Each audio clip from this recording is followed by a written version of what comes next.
Hi, folks, and welcome again to the Point of Interest DroneCast. We got a great show for you today. We've got an interview with a female droner. Yes, indeed. It's Kim Mierzwa. She is going to be our interview today. And we've got some great news stories, including I'm doing one on Guinness the dog, and you're doing? I'm doing a possible DJI clone, so they say. That's cool. And on today's Prak tips, you're doing? How to take care of your props. All right, folks, stick around. Let's get into this. Exploring the people, places, and technology in the growing drone industry. This is the Points of Interest DroneCast. Hey, we're back again with the Points of Interest DroneCast, and we're going to get into our first part of the show today is our interview with female droner Kim Mierzwa. And you don't see too many of those, do you? Yeah. What's a droner, by the way? I don't know. I think it's a word I made up, probably. It's like when I think about it, when you're flying a drone, you're usually alone. So it's like, alone and drone, I don't know.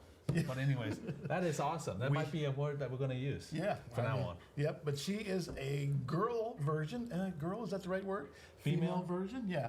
And anyway, she does a great job. She's been a photographer for a long time, and she wanted to take her photography up to the next level, and she does. So let's get into this. This is Kim Mierzwa. All right.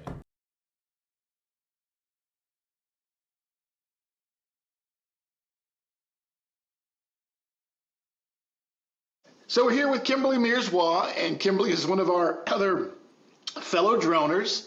And Kimberly, tell us how you got into droning. My sister got a drone for Christmas about 6 years ago. I started playing with it, fell in love with it. It's a lot of fun. I like to take pictures. It was a great way to take more pictures, and then I just started getting more and more drones. Yeah, and I've seen your photography. You're a very, very good photographer, and obviously this has just added aerial to the same type of work that you've been doing so well. Awesome. Well, tell me, do you have any training or certification yet? I just have to pick my test date. I have done all of the studying. I am ready. I just have to pick my date. And That's I'm on awesome. Part 107. And where are you going to take that at? Richmond, I believe. Oh, cool, cool. Yeah, probably Hanover is where I took mine. So tell me about your experience so far in this drone world. What's some of the highlights? I really enjoy finding new places. Like, I love a good adventure. So I have my drone everywhere I go. Every time I am in my truck, there is a drone, and I will pull over and find something fun. I like unique buildings. I like pretty landscapes. I like anything that is a little bit different. I have a little bit of an artistic eye. I like to find quirky things and something that most people probably aren't going to view as pretty until I put it in front of them and say, hey, look how pretty this can be. Sure. I know of one of your drone pictures I love so much, and I didn't even know what it was when I first looked at it, was the little teapot. Where's that? It's a coffee pot house. So it's not very far from me. I drive by it every day. I don't find it as interesting as a lot of people have. It's an abandoned building now. It used to be an art studio. It's been a couple restaurants. It's been a lot of things over the years, but now it's just a coffee pot with a little mug sitting outside of it. People bring little coffee mugs to pay tribute to them, but like nobody lives there. But it looked really cool in the snow, because who doesn't want a cup of coffee in the snow, right? So I think somebody needs to reopen that space. It's a really cool space. I agree, yes. Cool, cool. Well, tell me about any challenges and things that you've done to make droning work for you, especially since you're a photographer. I'm sure there were some kind of connections to making drone photography work with your other photography. Yeah, so I always have been a fan of landscape photography, nature. Like, I love nature, so it was kind of an easy thing for me to get into, right? Like, I'm flying a drone above a bunch of pretty stuff. I live in the mountains. It's gorgeous here. I can be at the beach in 5 hours. It's gorgeous there. Like, I can have all of these opportunities available to me, and I can just shoot my drone up and take these pretty pictures. Very good. Do you, well, first of all, what drone do you use? The one that I reach to the most right now is the Mavic 3 Pro. And do you, because I know you're a photographer, do you shoot in bracketing and do that kind of stuff? I do. I love 3 and 5s. And you edit yourself? I do in Lightroom. Lightroom, okay, very good. Yeah, we're going to do an episode a little later on for some people who are not really familiar with the bracketing and how to merge photos. It's really making a huge difference, and it's why a lot of pictures look so dynamic. And I love your work. I really, I've said first few times I ever saw anything you did, it was like amazing. So that's cool. So tell me, first of all. We wanted to ask you a little bit about your kind of oddity, or not oddity, that's the wrong word, but you're the exception in this kind of male-driven hobby and somewhat of a career for some of us. What is it like, and what have you felt as a female in this business? I want to see a lot more women doing this. I want to see young girls coming up and asking questions. I want to see moms of little boys interested in what I'm doing. I want to have those conversations with women. I want them to be involved. I want them to see how fun this is. There are a lot of males, and that's great. There are a lot of boys and men that will come up to me when I'm flying a drone and ask me questions, and I never have a problem talking about it. I just get very much more excited when a little girl comes up to me and I was like, what are you doing? This is really cool, right? Like, I want to encourage her to pick it up and do that. That is so cool. That is so cool. Have you ever run into any kind of pushback because you're a female? No, I think actually I haven't. I think I've maybe have gotten away with more than because I'm a female. I don't know. I haven't been told no yet. No, that's awesome. That's awesome, and I'm glad to hear that too, because it is a male-dominated kind of thing, and when you see you doing that, people are going to be excited for you, I hope, and they probably are. So tell me about any safety protocols that you kind of do for yourself when you're droning that we don't think about?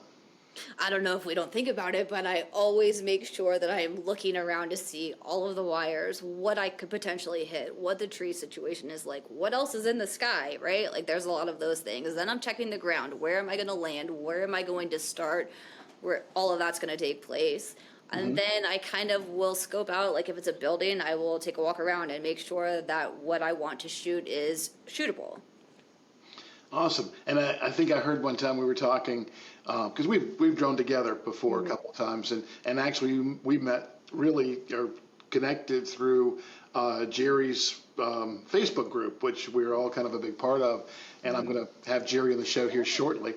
But you told me one time about landing on using your truck. You've got a big I do. truck. I launch from my truck and land on my truck all the time. I think that is the neatest thing, and kind of a cool way to do it. Safe too, Right. Like, I don't have gravel. I don't have grass. I don't have to have a launch pad because I have a nice flat cover on the back of my truck, and up it goes. It's great. That's very cool. Now, you live out in the country, sort of, or out there in the mountains. Are there any kind of concerns, wildlife, like eagles or things like that you've ever had to encounter? I mean, I've encountered birds before, but nothing that's been hazardous yet. I'm not going to say it's not going to happen because it's But you've never had a problem yet? Not yet. I wish I was that lucky, but I watched you have a problem. That was that was not an animal. That was a tree. We were flying in the dark, and don't fly in the dark unless you're really sure that you don't mind losing a drone. And so, but I got very lucky, and the next morning I was able to find that drone on the side of the shore, the other side of the shore from where we launched, but we found the drone, so that was good. Tell me about your favorite technological revolution or invention in the drone world since you've been in droning that has made a difference to you. I love that the Mavic 3 has got 3 different cameras. That was the selling point for me because I love photography, because I am into cameras. It was more that than flying the drone. I know a lot of, I enjoy the flying the drone. I love that also. But I started because of photography, and the reason I picked that one was because of the 3 cameras. They are very exceptional. Cool. Tell me about your creative process. When you go out, do you leave the house looking for stuff, or it just always happens upon you? sometimes? I do this thing where I will, wherever I am, I will pull up a map and look for something interesting. And if it's in about a 3-hour drive, I'm usually pretty game for doing it in a day. And that's how I have found a few of my quirky things. Also, And some of your, for water and a sunset or a sunrise, right? Like you can't go wrong there. I was just going to say that, and I'm sorry I stepped on you. Some of the best photos I've seen you do, you don't mind getting up early in the morning, it seems. Right? I will get up at any time to fly my drone. 2 a.m., 7 a.m., like it doesn't matter. Like if it's fun, it's something I want to shoot, I will get up for it. Yeah, I've seen the early morning shots are really exceptional. One of my favorite moments is getting up and doing a sunrise shoot. It was a lot of fun. Very cool, very cool. So any advice, not only to just new droners getting in, but really to young ladies particularly, since you are one? Do it. Absolutely do it. Ask a bunch of questions. Don't be afraid to ask questions, right? Like, there are a lot of people that like to fly drones, so somebody will have an answer eventually if you don't know. Very cool, very cool. Well, I'm so glad to have met you, and I think it was the first thing I said to you. Wow, you fly drones? It was just kind of like, to me, it was an eye opener.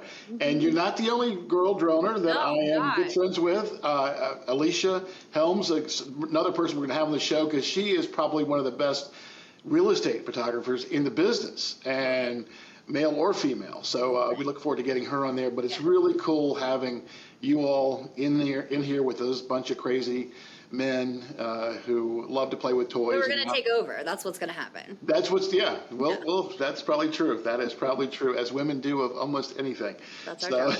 Yes. Well, Kimberly, it's great having you on the show. I can't wait to drone with you soon. Yes. As a matter of fact, Kimberly, I hope you will be probably part on the internal side with me as we do this drone scavenger hunt thing coming up. Can't wait for that. Yeah, we're planning that together with a couple other people. But again, thanks for you being on the show. Yeah, thanks for having me. So thankful for your time, and we will see you again soon. Okay, sounds good. Bye-bye. Bye. That was a great interview. Yeah. I would have to go and probably get some lessons from her, photography and drone flying. No, she's a really interesting person. I tell you what, she is a member of that Drone Pilots of Virginia. I met her at a flyover. I didn't mention that during the interview, but one of those fly-ins, I met her and her boyfriend and a whole bunch of other good people, and she's great at it. She's really neat. She's from Lexington, Virginia, and she gets some beautiful shots because she lives out there in a beautiful space. Oh, yeah. So, and she comes to Richmond a lot, shoots a lot around here too, but she is a really neat thing, and we're going to see, hopefully, more women, as she talked about, bringing more girls into this. Does she specialize in landscape or? Yeah, I mean, that's really her thing, and she's really unique. If you see the pictures I showed, she's great at coloring. In Virginia, an ideal state. You know why? Because we get winter, spring, summer, and fall. Right. I used to live in California. I can't tell. 4 seasons gives you a lot of different looks. A lot of different, color. Yeah. She's got snow pictures, as I showed, and she's got these beautiful mountainous pictures. She's great at sunsets, and she said that was one of her favorite styles of shooting. Yep. So good stuff. All right. All right. Hey, let's do some news.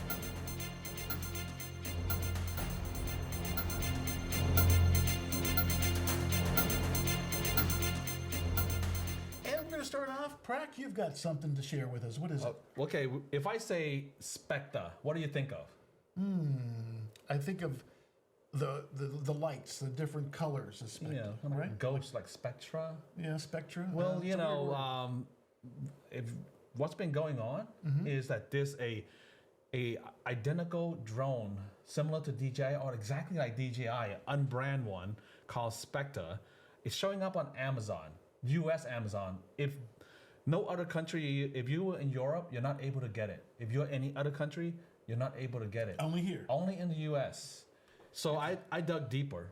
I went and looked at it, and it is country of origin, Malaysia. You know, but a good country for the U.S. Good, it's a U.S. friendly country. So I am thinking it's quite possible that DJI is trying to subvert the China drone ban. Right. And then I went deeper into the Facebook page, and the Facebook page has 65 followers, but the office is located in New York City, and where did DJI have the flagship store? New York City. Seems like there's some exactly. And then you look at the drone, it's exactly the same drone. The manual is the same, and you can look at all these the user, the interface is the same, except DJI is left out. The camera is the same, the specs of it, the 45-minute flight time. Sure, that one looks look just at the like controller. The battery is the same. Even the accessory is exactly the same. 46-minute flight time and 4K, 60 frames per second, HDR, video. Even the image they use, it's similar. There's something fishy going on. Something is fishy going on, and I think it's DJI's way of, if it's made in Malaysia, they can sell it in the U.S. Kind of like what TikTok, Congress is forcing TikTok to do. Sure. Is to sell to a U.S. company. So DJI might be creating a shell company in Malaysia where they can assemble these drones. Technically, it's not against U.S. sanction. But we won't be buying DJI. We'll be buying Spectre. But Wow. it's the same drone. Everyone else would be flying DJI. We'll be using Spectre. And I don't mind. Oh, yeah. It sounds good. And what are the prices like for this? Spectre is actually $100 cheaper. So DJI, the one I'm showing you right here, is the Air, the DJI Mavic Air 3. The Amazon has it listed for $1,400, and Amazon has the Spectre listed for $1,231. So a small within that savings. price range. It's a small saving. Now, what about the software? Identical, except DJI icon is left out. It's exactly the same. Everything's the same. And plus, this company's only been around for less than a few months that do this. So how can you R&D an advanced drone and have manufacturing done so quickly? I think we're going to need them to send us a couple of them to test. Yes. I'm going to try to get a hold of one, and I'll take it apart and compare the component. Oh, that would be awesome. And if so, we can actually use Spectre parts to fix DJI drone because it's exactly the same. And a little bit cheaper. A little bit cheaper. Wow. Oh, that's my very story. cool. Great story.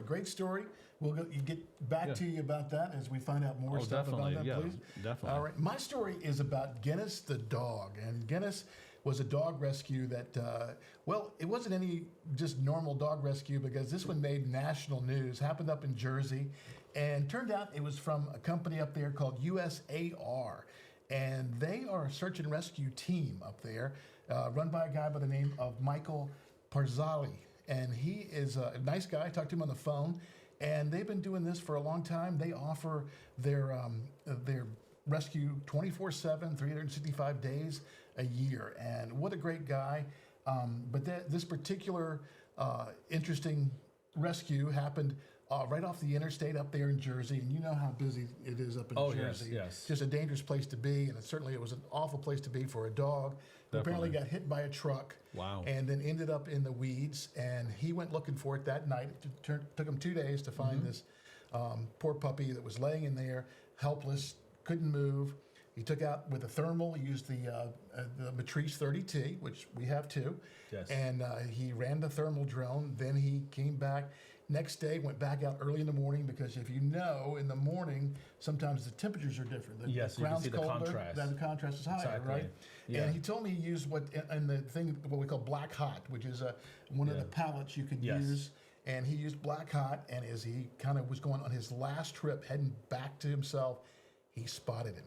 And then came down in low with the drone, and just a few yards off the interstate, there lied Guinness. And they got to him, picked him up, took him to a vet, and he is recovering. And it was an awesome rescue. And apparently, for Michael, this is not their first rescue. They've done dozens of dogs and cats and people they've saved. And I think it's a great story. And especially, and I told Michael, I said, you can't buy this kind of advertising. ABC News covered him. And, that's a huge thing. But he's a great guy, a great organization, and we're going to interview him. He's definitely somebody I've got on my radar to get on the show and talk more about his whole thing. But he's up there in Manasquan, New Jersey, And he's also veteran-based, which is another cool part of the story. Definitely. And they're all Part 107 pilots. So that's a great story with a great ending. You know, finding the dog, saving the dog. And I don't think the dog would have survived much longer. They actually had live video, which I'll see if we can show. I mean, back in the old days, that dog is gone. I mean, we use it locally for search and rescue, using the thermal camera for drones on the drone. It's a lifesaver really, and also a time saver. Sure. And instead of using hundreds of people, you just need one drone pilot to cover a certain area. He was even telling me that he flies at 400 feet. That way he's really getting a wide span of area so you can get more area. Just look for that contrast, the ground contrast, the dark light contrast, and you can find. I think his first patch that he was looking through was like 500 acres that they were just combing to try to find it. So it's a huge space, and you got to do it quickly. And if you're not up 400 feet, you're going to take a lot longer to that reminds me, about a year and a half ago, a search and rescue team from Oregon contacted me, and they sent a drone for me to fix. And they usually love to use the Mavic because they said that it's portable and it deploys really fast and needs one person to operate it. Sure. And again, that's just... And the 30T is built very much like, it's a little larger, but it deploys quickly. You can pull that thing out, undo the arms, and you're in the air in just minutes. So it's great to have that. Very good. And that's what he uses. So great story. We'll follow up with Michael at some point about more on Guinness, the dog. And so next, it's coming up. It's Prak's Tips.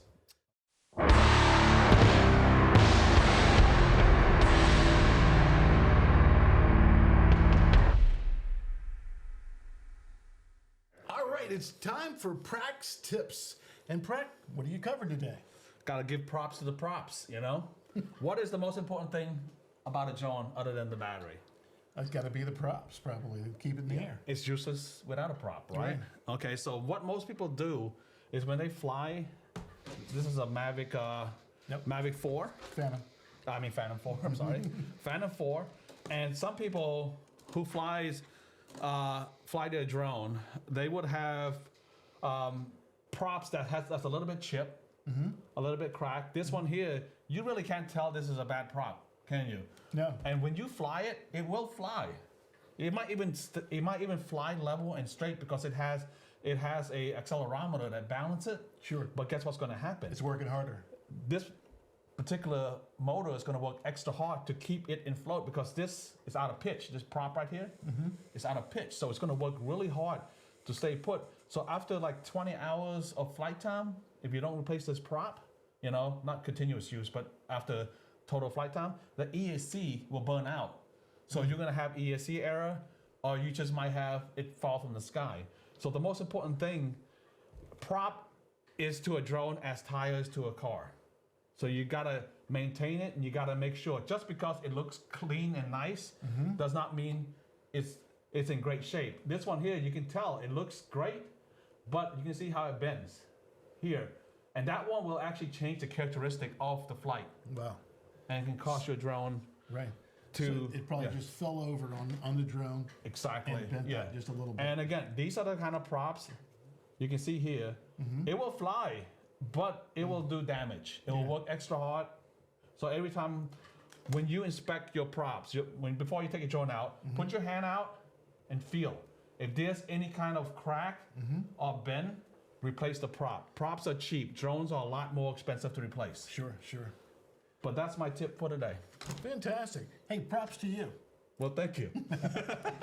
All right. So we're going to tease a little bit about next week. I've got a really great interview that I got to do this past week with a guy from Skydio. And I knew him personally, grew up around this area, and worked for me. I really want a drone. Charlie Wood is his name, and he's a really neat guy. He's an engineer, went to Virginia Tech. And I did a wonderful interview. Matter of fact, it's so long, we might have to cut it into 2 parts because I don't want to bore anybody for the 45 minutes that him and I talked. We could have talked for a much longer time. A lot of great information, and we'll run that next week. Awesome. When I first heard of Skydio drone, I did the background search. It came from a drone sense project that MIT was working on. And when I first saw the promo that they did and also their tests, the obstacle avoidance is way better than DJI. Yeah, and I was drooling. I was looking at it. I almost put it into the cart. Sure. And they are kind of, as I told Charlie, I said, you guys are in the driver's seat. If something happens to DJI, you're the next. Well, you watch out for Spectre, right? Right. and Charlie was actually really interesting. He said a lot of nice things about DJI. Oh yes. He's not going to badmouth them. He says he knows they're the giant. They're the David and Goliath kind of thing going on. Exactly. So anyway, hey, that's our show for tonight again. Thanks so much. We'll see you next time on another Points of Interest DroneCast. Fly safe.